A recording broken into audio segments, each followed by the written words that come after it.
మరి మత్తయి సువార్త 5వ అధ్యాయము 14వ వచనంలో కూడా మనం చూద్దాం. హల్లెలూయా. ఎలా ఉన్నాం మనం? ఈ లోకానికి వెలుగై ఉన్నాం. దేవుడు మనల్ని చీకటిగా అయితే నిర్మించలేదు, కానీ ఒక వెలుగుగా నిర్మించాడు. ఆయనకి ఇష్టానుసారమైన బిడ్డలుగా మనం జీవించాలంటే ఆయనతో మనము క్వాలిటీ టైం స్పెండ్ చేయాలి. దేవునితో సహవాసం అధికముగా చేసినప్పుడు ఆయన చేసిన ప్రతి కార్యమును మనము చేయ సమర్థులుగా మనము కూడా ఉంటాం. దేవుని వాక్యం చెప్తుంది, ప్రభువుకి ఏది ప్రీతికరమైనదో పరీక్షించుచు నీవు కూడా ఒక వెలుగు సంబంధివిగా నడుచుకో.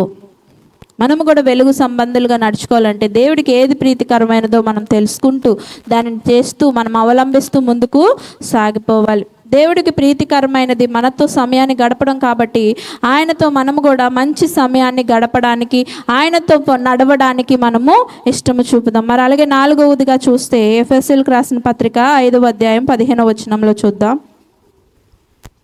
దినములు చెడ్డవి గనుక మీరు సమయమును పోనీయక సద్వినియోగం చేసుకొనుచు అజ్ఞానుల వలె కాక జ్ఞానుల వలె నడుచుకొనున్నట్లు జాగ్రత్తగా చూచుకొనుడి. హల్లెలూయా. ఎలా నడుచుకోమంటున్నారు ఇక్కడ చూస్తే? జ్ఞానుల వలె నడుచుకోవాలంట. అజ్ఞానుల వలె కాదు, కానీ మనము జ్ఞానుల వలె నడుచుకోవాలి. మరి మొదటిగా మనం ఏం చూసాం? దేవుని పోలి నడుచుకోవాలి. రెండవదిగా చూస్తే మరి ప్రేమ కలిగి నడుచుకోవాలి. మూడవదిగా చూస్తే వెలుగు సంబంధుల వలె నడుచుకోవాలి. మరి 4వదిగా మనం చూస్తే ఎలా నడుచుకోవాలి? జ్ఞానుల వలె నడుచుకోవాలంట. మనం దినములు చెడ్డవిగా ఉన్నవి కనుక సమయాన్ని పోనీక సద్వినియోగం చేసుకోవాలని దేవుని వాక్యం సెలవిస్తుంది. ఈరోజు జ్ఞానం ఇంతమందికే ఉందనుకుంటా, ఎంతమందే వచ్చారు. సద్వినియోగం చేసుకునే జ్ఞానము ఈ రోజుల్లో తక్కువైపోతుంది. అజ్ఞానుల వలె మనము జీవించకూడదు. లోకములాగా మనం వెర్రి వేషాలు వేస్తూ వెర్రి వారి వలె లోకంలో వ్యర్థముగా మన సమయాన్ని వృధాపరచుకోకూడదు, కానీ జ్ఞానుల వలె మనము నడుచుకోవాలని దీన్ని బట్టి మనము తెలుసుకుంటున్నాం. దేవుడు ఎలా నడుచుకోమంటున్నాడు? మనల్ని జ్ఞాని వలె నడుచుకోమంటున్నాడు. జ్ఞాని ఎక్కడికి వెళ్తాడు? జ్ఞానం అంటే ఏంటి? దేవుని అందలి భయభక్తులే జ్ఞానానికి మూలమని దేవుని వాక్యం సెలవిస్తున్నది కదండి. మనం చూసినట్లయితే యాకోబు పత్రిక 1వ అధ్యాయం 5వ వచనంలో చూస్తే, మీలో ఎవరికైనాను జ్ఞానము కొదువుగా ఉన్న ఎడల అతడు నా దేవుని అడగవలెను. ఎవరిని అడగాలి? జ్ఞానం మనకు లేదనుకోండి, అర్థం అవట్లేదు. ఎవరిని అడగాలి? మనము దేవుణ్ణి అడగాలి. మరి అలాగే చూస్తే కొలస్సీయులకు రాసిన పత్రిక 2వ అధ్యాయం 3వ వచనంలో చూస్తే అక్కడ కూడా మనం చూస్తున్నాము, బుద్ధి విజ్ఞాన సర్వ సంపదలు ఆయన యందే గుప్తములై ఎవరి దగ్గర ఉన్నాయండి? బుద్ధి జ్ఞాన సర్వ సంపదలు ఆయన యందు మాత్రమే గుప్తములై ఉన్నాయి. అంటే దేవునిలోనే జ్ఞానం ఉన్నది. దేవుని యందు భయభక్తులే జ్ఞానానికి మూలమై ఉన్నవి కనుక దేవుని మనము అడిగినట్లయితే దేవుడు మనకి, ఎవరికైనా మీకు జ్ఞానము కొదువుగా ఉన్నదా? మీరు ఎవరిని అడగాలి? దేవుని అడగవలెను. దేవుని అడిగి పొందుకొని అజ్ఞాని వలె కాకుండా జ్ఞానుల వలె నడుచుకోవాలని దేవుడు ఈరోజు మనకి తెలియజేస్తున్నాడు. మరి అలాగే కొలస్సీ రాసిన పత్రిక 4వ అధ్యాయము 5వ వచనం కూడా చూద్దాం. సమయమును పోనీయక సద్వినియోగము చేసుకొనుచు సంగమునకు వెలుపటి వారి ఎడల జ్ఞానము కలిగి నడుచుకొనుడి. ఎలా నడుచుకోవాలి? వెలుపటి వారి వల్లే కాకుండా మనము జ్ఞానము కలిగి నడుచుకోవాలి. వారి ఎడల కూడా మనము తెలివిగా నడుచుకోవాలి. లోకం ఎలా ఉంది? దేవుని వాక్యం సెలవిస్తుంది, తోడేళ్ల మధ్యకి నేను పంపిస్తున్నాను, మీరు పాము వలె వివేకంగా ఉండండి, పావురం వలె పరిశుద్ధముగా ఉండాలి. లోకము తీరు అస్సలు బాగాలేదు. మీరు చూస్తే మనం పుట్టినప్పుడు చిన్నప్పుడే కొన్ని విషయాలు వింటున్నప్పుడు మన పేరెంట్స్ అమ్మో ఏంటి ఇలా అయిపోతుంది లోకం అనేవారు. అంతకన్నా ఘోరంగా ఉంది కదండి మనం ఈరోజు చూస్తుంటే. మనం పుట్టినప్పుడు కన్నా ఘోరంగా ఉంది ఈరోజు మనం చూస్తున్న పొజిషన్స్ చూస్తుంటే. ఇంకెవరిని నమ్ముతాం మనము? ఎవరి దగ్గర మనం నమ్మకంగా ఉండాలనుకుంటున్నాం? కంచే చేను మేస్తే అన్నట్టుంది కదండి. పేరెంట్స్లోనే పిల్లలకి సేఫ్టీ దొరకట్లేదు. అంటే ఎంత ఘోరముగా ఉంటుంది పరిస్థితి. లోకం ఎంత ఘోరముగా మారిపోతున్నది. అయినప్పటికీ మనము అజ్ఞానుల వలె కాకుండా జ్ఞానుల వలె నడుచుకోవాలి. పాము వలె వివేకము కలిగి, పావురం వలె పరిశుద్ధముగానే, నీతిగానే, యథార్థముగానే ఈ లోకంలో మనము నడుచుకోవాలని దేవుని వాక్యం సెలవిస్తుంది. మరి అలాగే 5వదిగా చూస్తే గలతీయులకు రాసిన పత్రిక 5వ అధ్యాయం 16వ వచనం చూద్దాం. నేను చెప్పునదేమనగా ఆత్మానుసారముగా నడుచుకొనుడి, అప్పుడు మీరు శరీరేచ్ఛను నెరవేర్చరు. హల్లెలూయా. ఎలా నడుచుకోమంటున్నారు? ఆత్మానుసారముగానే నడుచుకొనిడి, అప్పుడు మీరేం నెరవేర్చరు? శరీరేచ్ఛలు నెరవేర్చరు. ఆత్మానుసారంగా అంటే ఆత్మ ఎవరై ఉన్నారు? నేను ఆత్మను కనుక మీరు నన్ను ఆరాధించేవారు ఏమై ఉండాలి? ఆత్మతో సత్యముతో ఆరాధించాలని ఎవరు చెబుతున్నారు? మనకి యేసయ్య చెబుతున్నాడు. ఆయన ఆత్మ అయి ఉన్నారు కనుక ఆత్మానుసారంగా నువ్వు నడుచుకుంటే నీ శరీరేచ్ఛలను, శరీరము నీకు కలిగించే శోధనలను నువ్వు జయించే శక్తి దేవుడు నీకు కలుగజేస్తాడు. కనుక ఆత్మానుసారంగా దేవుని వాక్యం మనకు తెలియజేస్తుంది. ఆత్మానుసారంగా మనం నడుచుకోవాలంట. ఎందుకంటే ఆత్మ లేనివాడు నా వాడు కాడంటున్నాడు. మీరు చూస్తే రోమా పత్రిక 8వ అధ్యాయం 9వ వచనం చూద్దాం. దేవుని ఆత్మ మీలో నివసించి ఉన్న ఎడల మీరు ఆత్మ స్వభావము గలవారే గాని శరీర స్వభావము గలవారు కారు. ఎవడైనను క్రీస్తు ఆత్మ లేనివాడైతే వాడాయన వాడు కాడు. హల్లెలూయా. మీరు ఎవరి వారు కాదంట? క్రీస్తు ఆత్మ మీలో లేకపోతే మీరు ఆయన వారు కారంట. మీరు ఆయన వారేనా కాదండి? మీరు ఆయన వారు అయినప్పుడు మీరు ఎలా నడుచుకోవాలంట? ఆత్మానుసారముగా మాత్రమే నడుచుకోవాలి. ఆత్మ దేవుని మాట మనకి ఏం తెలియజేస్తుందో దాని ప్రకారముగానే మనం నడుచుకుంటే శరీరేచ్ఛలు మనము జయిస్తాం. వాటి యొక్క ఆలోచన మనం వినము, కానీ మనం దేవుని యొక్క మాట మనకి వినిపిస్తుంది. ఒక మాట చెబుతుంది, పడుకో, కాళ్ళ నొప్పిగా ఉందిగా, పర్లేదులే, అక్కకి చెప్పొచ్చులే, ఏమందు అక్క కాళ్ళ నొప్పి చూపిస్తే ఊరుకునేద్ది. కానీ ఇంకో మాట అంటది, నేను దేవుని సన్నిధిలో వెళ్ళి కూర్చుంటే ఆ కాళ్ళ నొప్పి దేవుడు నాకు తగ్గిస్తాడు కదా, వెళ్దాం పదా అనిద్ది. అప్పుడు ఎవరి మాట వినాలి నువ్వు? ఎవరు దేవుని మాట అయి ఉన్నది? శరీరం చెప్పింది ఏంటి? నొప్పిగా ఉందా అంటుంది. ఆత్మ చెబుతున్నది ఏంటి? ఆ నొప్పులన్నీ పక్కన పడేసి దేవుని దగ్గరికి వెళ్దాం పదా అంటుంది. ఎవరి మాట వింటున్నావు? నువ్వు శరీరేచ్ఛని విసర్జించావు కాబట్టి ఈరోజు మీరందరూ ఇక్కడ ఉన్నారు. అందరము బలహీనులమే, కానీ దేవునితో గడపాలి, దేవునితో నడవాలి అని మీరు సిద్ధపడి వచ్చి ఉన్నారు. కాబట్టి ఒక హానొక్కు వలె దేవునితో సన్నిధికి మీరు వచ్చి ఉన్నారు. మరి దేవునికి మనం అలా ప్రాధాన్యత ఇవ్వాలి. దేవుని సమయానికి మనం అంత విశేషత ఇవ్వాలి, ప్రియారిటీ ఇవ్వాలి. దేవుడు అదే కదా కోరుకుంటున్నాడు. నేను తప్ప నీకు ఎవడు ఉండకూడదు. నేనే దేవుడను, నేను తప్ప వేరొక దేవుడు లేడు. నువ్వెవరిని ప్రేమించినా ఆయన ఒప్పుకోడు. మన దేవుడు జెలస్ గాడ్. ఆయన పక్షపాతం ఆ విషయంలో మాత్రం. నన్ను తప్ప ఎవరిని ప్రేమిస్తే ఆయన ఒప్పడు. ఆయనను మాత్రమే మనము ప్రేమించాలి. ఆయనను మాత్రమే మనము ముందు ప్రాధాన్యత ఇవ్వాలి. నీ లైఫ్లో ఎన్నో వస్తాయి బర్డల్స్, ఎంతమందో వస్తారు నిన్ను ప్రేమించేవారు, కానీ అందరికన్నా ముందు వాడు ఎవడై ఉండాలి? నీ దేవుడై ఉండాలి. ఎందుకంటే ఆయన చివరి బొట్టు వరకు ఆయన ఈ డ్రాప్ నేను ఉంచుకుంటే బాగుంటుంది కదా అని ఉంచుకోలే, చివరి రక్తపు బొట్టు వరకు నీ కొరకు ధారపోసాడు. అంత ప్రేమ, అంత మన మీద ఆ జాలి, అంత కృప ఎవరికి ఉండదండి. మన పేరెంట్స్కి కూడా ఉండదండి. వాళ్ళు కూడా ఒక్కొక్కసారి వ్యసనం అయిపోతారు మనం చేసే పద్ధతులకి. అని అంటారు, ఒక రోజు కాకపోయినా ఒక రోజు అయినా. ఎంత ప్రేమ కలిగిన తల్లిదండ్రులు అయినప్పటికీ వాళ్ళు ఒప్పుకోరు. కానీ మన తండ్రి సారీ అనగానే వెంటనే నా బిడ్డ అని ఆయన ఏం చేస్తున్నాడు? ఆ యొక్క వస్త్రముతో మనల్ని కప్పుతున్నాడు, మళ్ళీ ఉంగరం ఇచ్చి మనకి అధికారాన్ని ఇస్తున్నాడు. ఆ ప్రేమ ఎవ్వరికి ఉండదు, ఆ జాలి ఎవరికి ఉండదు. మనం ఎక్కడికి, కొండలకి, లోయలకి మనము రెక్కలు కట్టుకొని ఆకాశానికి ఎగిరినా సరే ఆ ప్రేమ కలిగిన తండ్రి మనకి ఇంకెక్కడా దొరకడు. కానీ మన యేసయ్య మనకి దొరకడం మన అదృష్టం. హల్లెలూయా, హల్లెలూయా. కనుక మనం ఎలా నడుచుకోవాలి? ఆత్మానుసారముగానే నడుచుకోవాలంట. దేవుని ఆత్మను కూడా మనము దూషించరాదంట. అది కూడా మనం తెలుసుకుందాం. మత్తయి సువార్త 12వ అధ్యాయము 31, 32 వచనాలు చూద్దాం.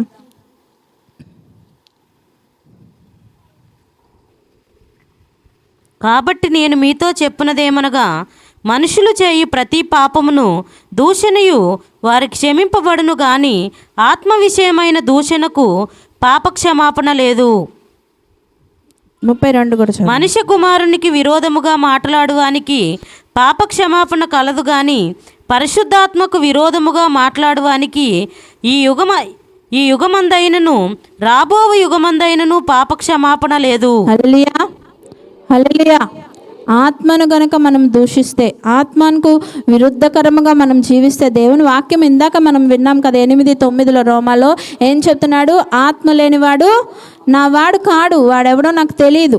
ఎందుకంటే మనం ఆత్మానుసారంగా నడుచుకున్నప్పుడు ఆత్మను మనము గౌరవించాలి. మనుష్య కుమారునికి విరుద్ధముగా మాట్లాడినా మనకు పాప క్షమాపణ కలుగుతుందంట. కానీ పరిశుద్ధాత్మకు విరుద్ధముగా మనం మాట్లాడితే ఈ యుగమందైనను రాబో యుగమందమైనను మనకి పాప క్షమాపణే లేదంట. కనుక దేవుని ఆత్మనైతే ఈ విషయంలో చాలా మనము సెన్సిటివ్గా, మనం ప్రతి విషయంలో చాలా జాగ్రత్తగా ఉండాలి ప్రియులారా. మనం ఎక్కడైనా దేవుని మాటకు మనం విరుద్ధకరంగా ప్రవర్తించినట్లయితే ఆత్మకు మనము మరి మరణకరమైన పాపము, మరణకరము కాని పాపం అని కొన్ని ఉన్నాయి కదా, మరణకరమైన పాపంలోకి మనము వెళ్ళిపోతాం. దేవుని ఆత్మను మనము ఎక్కడ చులకన చేయకూడదు, ఎక్కడ దాని మాటకు విరుద్ధముగా మనము జీవించకూడదు. దేవుని వాక్యం చదివిస్తున్నది మరి ఏం చెప్తుంది? మనుష్య కుమారునికి విరుద్ధముగా మాట్లాడిన పాప క్షమాపణ కలదు, కానీ పరిశుద్ధాత్మకు విరుద్ధముగా మాట్లాడువానికి ఈ యుగమందైనను రాబో యుగమందైనను పాప క్షమాపణ లేదు. కనుక మనము ఆత్మానుసారముగా నడుచుకోవాలి ప్రియులారా. దేవుని ఆత్మను అధికముగా పొందుకోవాలి. వారికే తెలుస్తుంది అది విరుద్ధకరం కాదా అని తెలియాలంటే నువ్వు ఎవరితో నడిస్తే తెలుస్తుంది? దేవునితో నడిస్తే దేవుని ఆత్మ నీలో నివసిస్తుంది. ఆ ఆత్మ నీకు గ్రహింపు చేసుకునే జ్ఞానాన్ని ఇస్తుంది. నువ్వు సాతానుతో నడుస్తున్నప్పుడు నీకు తెలియకుండానే నువ్వు ఆత్మకు విరుద్ధకరమైన మాటలు నీ నోట వచ్చేస్తాయి. విరుద్ధకరంగా నిన్ను వాడు చేస్తాడు. ఎందుకంటే వాడి యొక్క ప్లేస్కి నిన్ను తీసుకెళ్ళాలంటే నిన్ను వాడు లాగడానికి ఇది ఒక్కటే మార్గం. దేవునికి ఇష్టం లేని మాటలు మనతో మాట్లాడిస్తాడు, మనకు విరుద్ధకరమైన జీవితాన్ని మనతో జీవింపజేస్తాడు. కనుక ఈ విషయంలో చాలా జాగ్రత్తగా ఉండాలి. మన ప్రార్థనలో మనం ఖచ్చితంగా ఈ విషయాన్ని మనం ఎత్తిపట్టుకోవాలి. తండ్రి, నేను ఆత్మానుసారముగా జీవించు శక్తిని మాకు ఇవ్వండి అని మనం దేవుని అడగాలి. అడిగితేనే కదా దేవుని వాక్యం సెలవిస్తుంది. ఎవరికైనా జ్ఞానము కొదువుగా ఉంటే ఎవరిని అడగాలి? దేవుని మాత్రమే అడగాలి. అక్కడికి వెళ్ళి మనం అడిగి పొందుకుందాం. అయ్యో నేను ఇక్కడ తప్పు చేస్తాను అనుకో, నిజంగానే తప్పు చేసేస్తావు. కానీ నువ్వేం చేయాలి? ఎల్లు దేవుని పాదాల దగ్గర వెతుకు, శోధించు, పొందుకో. అడుగు వారికి లేదనక ఇచ్చు. దేవుడు మన దేవుడై ఉన్నాడు. అడుగుడి నీకు ఇవ్వబడిన అంటున్నాడా? వెళ్ళిపో నువ్వు అంటున్నాడు? ఇవ్వబడును, నీకు ఇవ్వబడును. అడుగు వారికి లేదనకుండా ఇచ్చు దేవుడు మన దేవుడై ఉన్నాడు.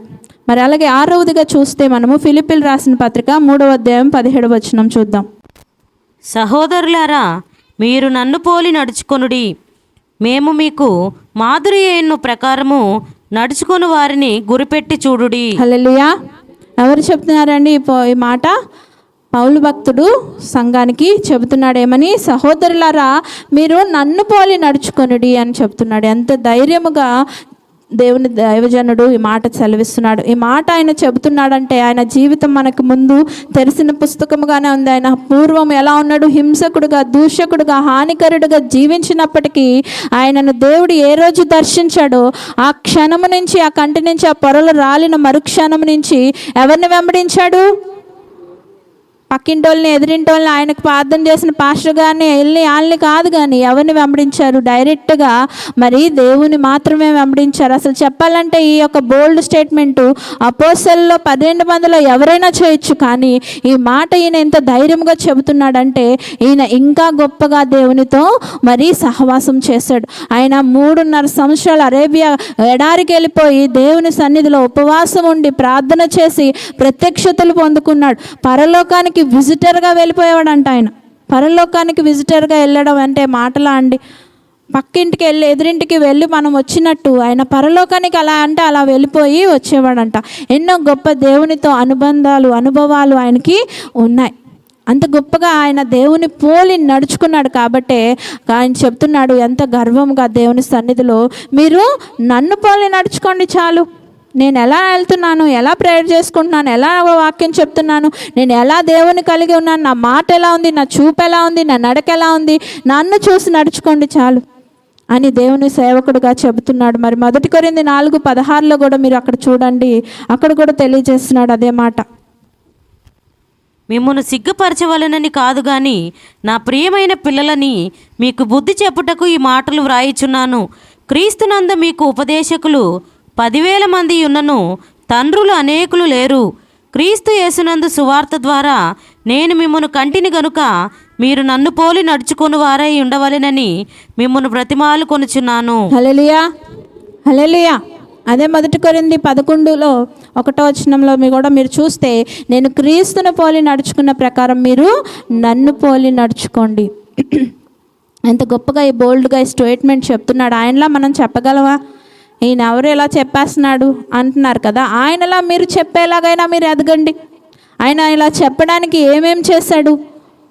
ఆయనను మీరు చూస్తే మరి 1 కొరింథీలోనే మీరు కొరింథీయులకు రాసిన పత్రికలో మీరు చూసినట్లయితే ఆయన దేవుని కొరకు పడిన ప్రయాసలు అన్నీ కాదు. అవి చదువుతుంటే అవి మనకు సరిపోదు, అది ఆలోచనే సరిపోదు. అన్నీ ఆలోచించి ఊహించుకుంటేనే మనకి ఒళ్ళు గగురు పొడుచుతుందండి. మీరు చూసినట్లయితే మరి 23 నుంచి చూద్దాం. 11వ అధ్యాయంలోని 2 కొరింథీ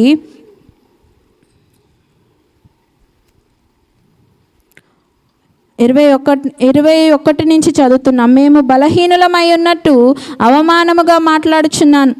ఏ విషయమందు ఎవడైనా ధైర్యము కలిగి ఉన్నాడో ఆ విషయమందు నేను కూడా ధైర్యం కలిగిన వాడను. అవివేకముగా మాట్లాడుచున్నాను సుమా. వారు హెబ్రీయులా, నేను హెబ్రీయుడనే. వారు ఇశ్రాయేలీలా, నేనును ఇశ్రాయేలుడనే. వారు అబ్రహాము సంతానమా, నేను అట్టివాడిని. వారు క్రీస్తు పరిచారకుల, వెర్రివాని వలె మాట్లాడుచున్నాను. నేను మరి ఎక్కువగా క్రీస్తు పరిచారకుడను. మరి విశేషముగా ప్రయాసపడితిని. మరి అనేక పర్యాయములు చెరసాలలో ఉంటిని. అపరిమితముగా దెబ్బలు తింటిని. అనేక మార్లు ప్రాణాపాయంలో ఉంటిని. యూదుల చేత 5 మార్లు 1 తక్కువ 40 దెబ్బలు తింటిని. 3 మారు బెత్తముల కొట్టబడితిని. ఒకసారి రాళ్లతో కొట్టబడితిని. 3 మారు ఓడ పగిలి శ్రమలు పడితిని. ఒక రాత్రింబగలు సముద్రంలో గడిపితిని. అనేక పర్యాయములు ప్రయాణములోను, నదుల వలనైనను ఆపదలోను, దొంగల వలనైన ఆపదలోను, నా స్వజనుల వలనైన ఆపదలోను, అన్యజనుల వలనైన ఆపదలోను, పట్టణంలో ఆపదలోను, అరణ్యంలో ఆపదలోను, సముద్రంలో ఆపదలోను, కపట సహోదరుల వలన ఆపదలోను ఉంటిని. ప్రయాసతోనూ కష్టములతోనూ, తరచుగా జాగారములతోనూ, ఆకలి దప్పులతోనూ, తరచుగా ఉపవాసములతోనూ, చలితోనూ, దిగంబరత్వముతోనూ ఉంటిని. ఇంకనూ చెప్పవలసినవి అనేకములున. చదువుతుంటేనే సరిపోవట్లేదంటే ఇందులో ఒక్కటైనా మనం చేసామా అండి? ఒక్కటైనా ఎవరికైనా జరిగిందా ఇందులో? ఈయన పడిన అవమానాలు కానీ, ఈయన దేవుని కోసం చేసిన గొప్ప కార్యాలలో కానీ ఏదైనా ఒక్కటైనా మనం చేసామా? ఆయన పడిన ప్రయాస దేవుని కొరకు ఇంత అంత కాదు. ఎందుకని? ఆయన దేవుని పోలి నడుచుకున్నాడు కాబట్టి ఆయన చెబుతున్నాడు, మీరు నన్ను పోలి నడుచుకోండి. ఆయన చెబుతున్నాడు కదా 1 కొరింథీ 11:1 ఏం చెబుతున్నాడు? నేను క్రీస్తుని పోలి నడుచుకున్న ప్రకారం మీరు నన్ను పోలి నడుచుకోమంటున్నాడు. మరి 7వదిగా చూద్దాము. నీతిగా నడుచుకోవాలంటే అపోస్తల కార్యములు 10:35 చూద్దాం.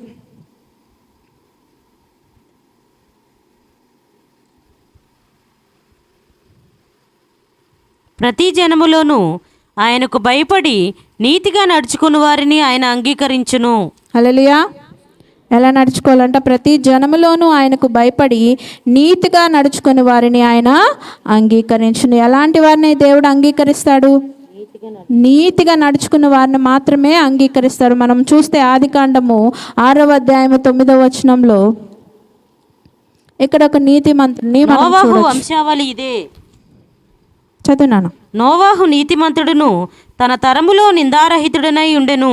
నోవాహు దేవునితో కూడా నడిచినవాడు. హల్లెలూయా. హల్లెలూయా. ఎలా నడిచాడంట? నీతిమంతుడిగా దేవుడితో కూడా నడిచాడు కాబట్టి ఆయన వంశంలో నుంచి ఆయనను దేవుడు ఎన్నుకున్నాడు. మరి లోకాన్ని అంతటినీ ముంచేసినప్పటికీ నోవాహుని బట్టి తన కుటుంబాన్ని, తన 3 బిడ్డలను, తన భార్యను, తన 3 కోడళ్లను కూడా ఎంచుకున్నాడు. మరి ఎలా ఉన్నాడంట నోవాహు? ప్రతి జనములోనూ ఎలా ఉన్నాడు? ఆయన నీతిమంతుడిగా ఉన్నాడు. ఆయన నీతిమంతత్వంను ఈ రోజుకి ఇన్ని జనాంగాలు అయిపోయి, ఇన్ని దశాబ్దాలు, ఇన్ని మరి సెంచరీలు అయిపోయినప్పటికీ ఇంకాను మనం ఆయన నీతిమంతత్వాన్ని మనము ధ్యానిస్తున్నాం ప్రియులరా. అంతగా మనము నీతిగా మనము జీవించాలి. దేవుని దృష్టిలో మనం ఎల్లవేళలా నీతిగా కనబడాలి. చెబుదామా ఇప్పుడు ఎలా నడుచుకోవాలి? మనము దేవుని పోలి నడుచుకోవాలి, ప్రేమ కలిగి నడుచుకోవాలి, వెలుగు సంబంధులుగా నడుచుకోవాలి, జ్ఞానుల వలె నడుచుకోవాలి, ఆత్మానుసారముగా నడుచుకోవాలి. ఎవలా ఆత్మానుసారంగా? తర్వాత పౌలు వలె నడుచుకోవాలి, నీతిగా నడుచుకోవాలి. మనము ఏ విధముగా దేవునితో నడిస్తే ఉండే ఆత్మీయ దృఢత్వాన్ని, ఆ యొక్క శక్తిని మనం తెలుసుకున్నాం. మరి ఎలా నడవాలో ఈరోజు దేవుడు మనతో మాట్లాడారు. మరి ఇవన్నిటిని మనం ధ్యానిస్తూ దేవుని మాటలన్నిటిని మన హృదయంలో భద్రపరచుకొని మన యొక్క ప్రతి అడుగులో వీటిని మనం పెట్టుకుంటూ మన యొక్క లైఫ్ని మనం కట్టుకున్నాం అనుకోండి, మనము కూడా హానోకు వలె, ఒక ఏలియా వలె, మరి ఒక నోవాహు వలె, ఒక పౌలు వలె దేవుడు మనల్ని ప్రత్యేకపరుస్తాడు, మనల్ని దీవిస్తాడు. ఆయనతో నడవడానికి మనము ఇష్టపడాలి. మరి అందరికన్నా ముఖ్యంగా ఎవరి వలె నడవాలి? మనము దేవుని పోలి నడుచుకోవాలి. దేవుని చూస్తూ నడుచుకుంటే మనము చాలు. దేవుడు మనకు ఒక మాదిరి మనకి ఈ లోకంలో సెట్ చేశారు. ఆయన మన కోసమే ఈ లోకానికి ఒక మానవుడిగా, ఒక దీనుడిగా, రిక్తుడిగా, మరి దాసుని స్వరూపంలోకి వచ్చి మన ముందు ఆయన జీవించారు. 33.5 సంవత్సరాలు ఆయన లైఫ్నే మనం చూసుకుంటూ వాటన్నిటిని మనం ఎదుర్కొంటున్న ప్రతి శోధన మన దేవుడు ఎదుర్కొన్నాడు. మనం ఎదుర్కొంటున్న ప్రతి నింద ఆయన ఎదుర్కొన్నాడు. మనం ఎదుర్కొంటున్న ప్రతి అవమానము ఆయన ఎదుర్కొన్నాడు. మనం ఎదుర్కొంటున్న ప్రతి సమస్యను ఆయన ఎదుర్కొని ఉన్నాడు. మనం ఎదుర్కొంటున్న ప్రతి విషయంలో ఆయన కూడా ఉన్నాడు. కనుక ఆయనే మనకు మాదిరి. కనుక ఆయనను పోలి మనము నడుచుకుందాం. ఆయనతో మనము సహవాసంలో అధికముగా గడుపుదాం. ప్రియులారా, కళ్ళు మూసుకుందాం, ప్రార్థన చేసుకుందాం. దేవా, నేను ఏ విధంగా నడుచుకోవాలో ఈరోజు నాకు తెలియజేస్తున్నావు. నీ వలె నిన్ను పోలి నడుచుకుంటాను తండ్రి. ఒక ప్రేమ కలిగిన వ్యక్తిగా నేను జీవిస్తాను. ఒక వెలుగు సంబంధిగా నేను జీవిస్తాను. ఆత్మను అనుసరిస్తూ నేను జీవిస్తాను తండ్రి. జ్ఞాని వలె నేను జీవిస్తానయ్యా. ఒక పౌలు వలె నేను జీవిస్తాను తండ్రి. నీతిగా నేను జీవిస్తాను యేసయ్యా అని దేవుని సన్నిధిలో ఆయనకు మాటిద్దాం. ఇలా జీవించడానికి కావలసిన శక్తి నాకు ఇవ్వండి తండ్రి. నీ ఆత్మలో నన్ను ఇంకా ఎదిగింప చేయండి ప్రభువా. నీతో ఈ యొక్క ప్రయాణాన్ని నేను ఇంకా సరి చేసుకుంటా, ఇంకా పర్ఫెక్ట్ చేసుకుంటాను ప్రభువా. నా ప్రయాణం ఇప్పటి వరకు నీతో సరిగ్గా నేను సాగించలేకపోయాను. నా నడక, నా పడక ఇంకను నాలో నేను సరి చేసుకుంటూ నీతో క్రమముగా ముందుకు నడుస్తాను తండ్రి. నీకు ఇష్టం లేని విరుద్ధ కార్యాలన్నిటినీ నాలో నుంచి తీసివేసుకుంటాను ప్రభువా. నీ పోలికలో, నీ యొక్క ఆలోచన చొప్పున, నీ క్రియలు నేను అనుసరిస్తూ నీకు ప్రీతికరమైనది, నీకు సువాసన కలిగిన, ఇంపైన సువాసన కలిగిన వాడిగా నేను జీవిస్తాను అని దేవుని సన్నిధిలో వాగ్దానం చేద్దాం. ప్రార్థన చేసుకుందాం.